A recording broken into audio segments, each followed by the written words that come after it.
Everybody's just getting off the bus right now. All right. Well, this has been a very productive week in the House as we continue our efforts to repeal and replace Obamacare. As I've said before, this promise is just too important, and the consequences of inaction are just too dire for American families for us just to give up. That is why, over the last couple of weeks, we have encouraged members from across the conference. You see many of them represented here today. We have encouraged members from across the conference to come together and to try and find consensus. In particular, I want to thank Kevin Brady and Greg Walden, our two chairmen, for being so engaged in these conversations and these talks. While we have work to do to get all the way there, we have made some real progress this week. That's why we're all here today. We have come together on a new amendment that we all believe will lower premiums and provide added protections for those facing real challenges gaining access to affordable care. This brings us closer to the final agreement that we all want to achieve. This idea was offered by two of our most conservative members, Gary Palmer and Dave Schweikert, but it has been embraced by a broad spectrum of our conference, people representing all corners of our conference, as you can see by just a few of the members who are here today. I would let the authors speak more about it, but let me just say briefly. This amendment would create a new federal risk-sharing program. It is a high-risk pool that will lower costs for people with pre-existing conditions and lower costs for everyone else, and the authors of this amendment will go into more detail. Following votes today, I've asked the House Rules Committee to mark up this amendment and add it to what we were already considering before. I want to thank Gary and Dave for being so productive throughout this process. Their amendment makes this a much better bill. It gets us closer. This is the kind of collaborative, bottom-up effort that we have been looking for. Like I said, we have more work to do, and those conversations continue to take place, and they really show promise. But this amendment alone is real progress, and it will help us build momentum for delivering on our pledge to the country. I'd like to ask Majority Leader to speak if he could. Thank you, Speaker. Thank you all for being here, and good morning. I think the results of the past couple weeks have been progress, valuable progress. I think that shows in who's standing behind us. It's a microcosm of our conference. From every aspect and every caucus and every group is here today and being united around this amendment. Each and every day we move closer and closer to finding agreement in the best way to repeal and replace Obamacare. And you can already see some of the results. That's why today the Rules Committee is going to meet to add an amendment to the American Health Care Act. Now, I want to be clear, we still have more work to do. But the Palmer-Schweikert amendment, by allocating funds to a risk-sharing program, will lower premiums for the American people. This is an improvement on our bill that will help the American people bring us closer to our ultimate goal to repeal Obamacare and replace it with something much, much better. Now, the work throughout all three committees have been tremendous, and our chairmen have continued to lead the way. In doing so, they have found, working also with other elements and everybody throughout this conference, that there are a lot of great ideas on how we can improve it. But I want to thank Chairman Walden and Chairman Brady for their continual work throughout their committees, and I want to bring up right now Mr. Palmer.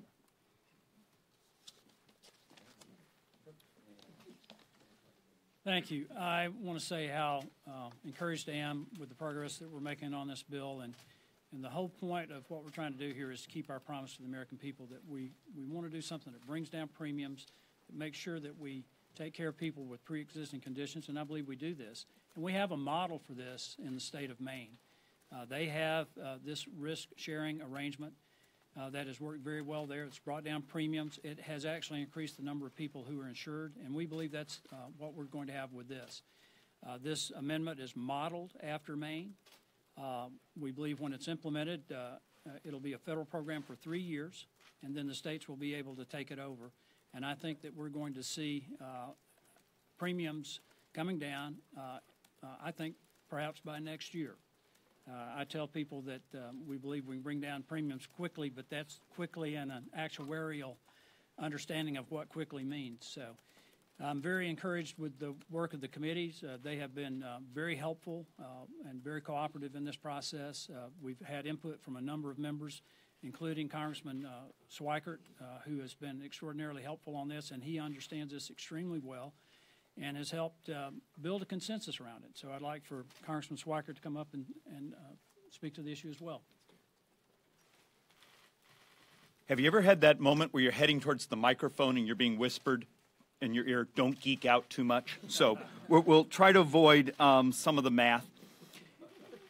This is actually a really neat experience, particularly with the members you see standing behind me and the leadership, where I'd love to say this is a unique idea to a couple of us. It's not. It was one of those when you listen to the membership from the folks from all parts of the country, all parts of the different types of districts, there was sort of this unifying theory.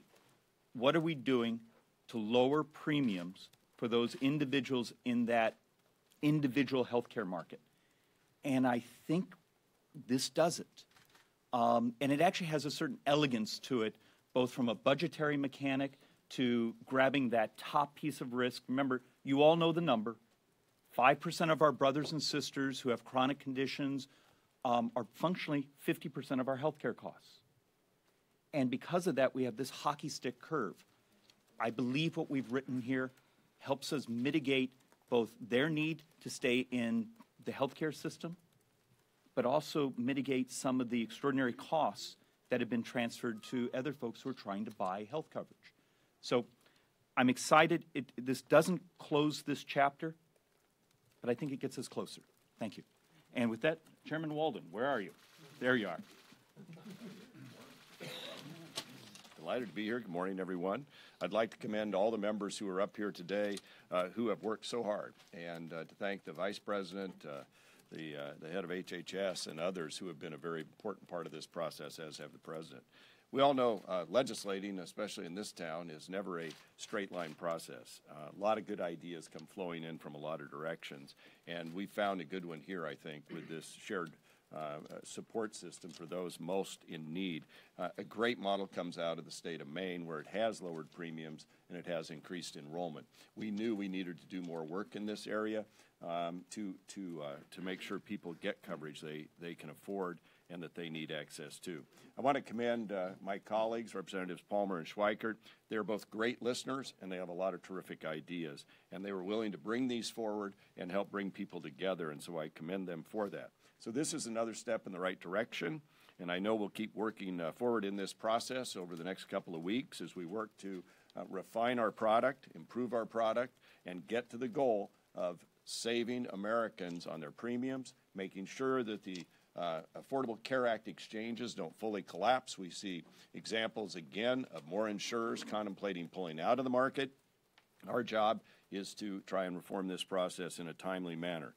These policies will lower premiums. They will return power back to patients and doctors, and that's where it belongs. And with that, I'd like to welcome the Chairman of the Ways and Means Committee, Mr. Brayton. Thank you. This is good news for those who are worried about very expensive health care costs. Since the Energy and Commerce and Ways and Means Committees approved our bills, we've been listening to our members and their ideas and how we can better get decision-making out of Washington and restore it back to the states, where we can restore the free market so Americans have more choices. And above all, how can we make health care more affordable? The risk-sharing proposal by Representative Palmer and Schweikert does this. You know, it's based on proven results at the state level, where people thought out of the box, really focused on the needs of patients with high medical costs, and then took good, solid, thoughtful action on lowering those costs. I want to commend these two members for not just bringing this idea forward, but working with members throughout this conference on reaching consensus. With this proposal, I think we're making a small but important step forward on building consensus and reaching agreement on how we can lower health care costs. We do have more work to do, but I think this is an important step forward. Thank you. Does anyone have any questions? Mr. Speaker, I appreciate the optics and the work that was done on this over the course of the last week, but the divisions are still very real and very clear. Can you explain to me how you bridge the very clear divide between what the House Freedom Caucus wants and what they believe the Vice President has proposed, and where the rest of your caucus is right now? Yeah, I actually think that divide is narrowing quite quickly. What this idea represents is a goal that everyone, from the Freedom Caucus to every other group that's represented here, is seeking. How do we lower premiums?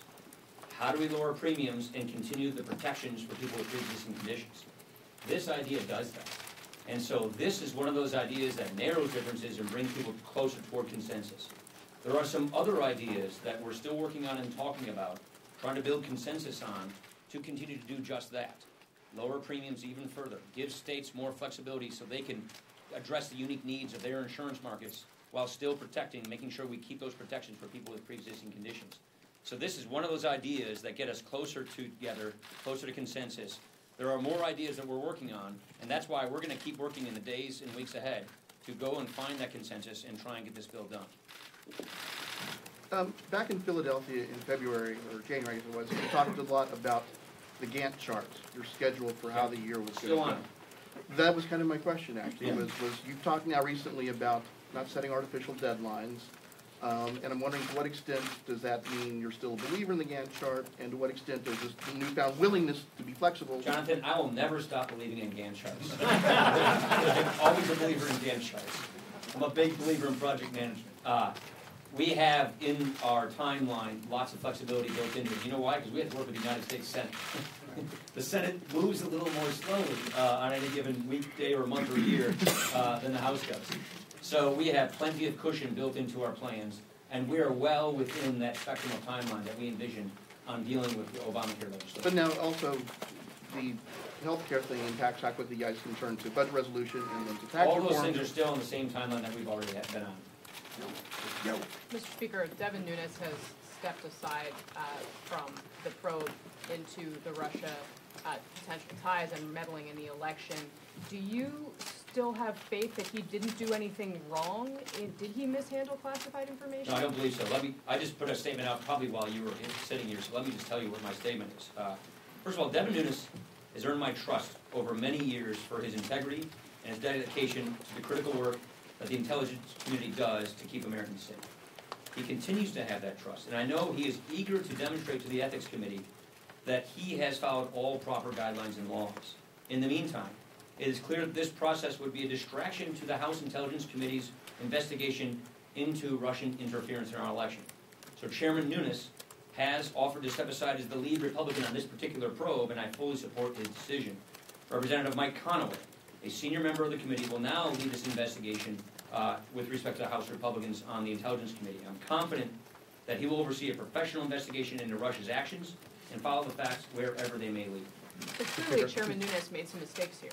I don't think that's the case, but I think Chairman Nunes wants to make sure that this is not a distraction to a very important investigation, so he wants to go clear himself while this investigation continues on without any kinds of distractions. Just to be clear on that, though, given the fact that you say he has your support, you have reiterated several times your trust in him, but the fact that this has been a distraction, does he still have, or do you still have confidence in him to lead the committee overall? I do. Last question. The Freedom Caucus wants to see an amendment to allow for states to waiver out of the community ratings requirement. That could effectively undermine the pre-existing conditions because they could charge sick people more.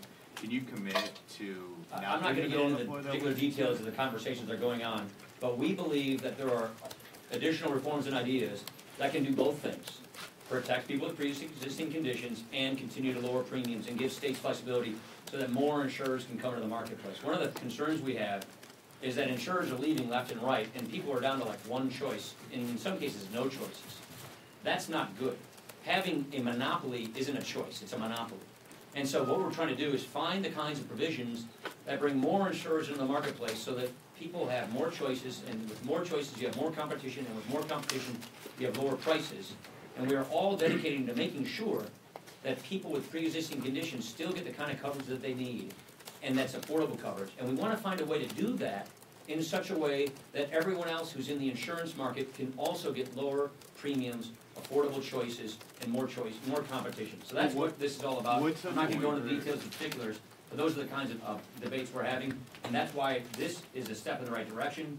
It's closer toward the final goal and agreement, and we're going to keep talking, working on it until we get it right. Did you urge Nunes to step aside, sir? Did you urge him to?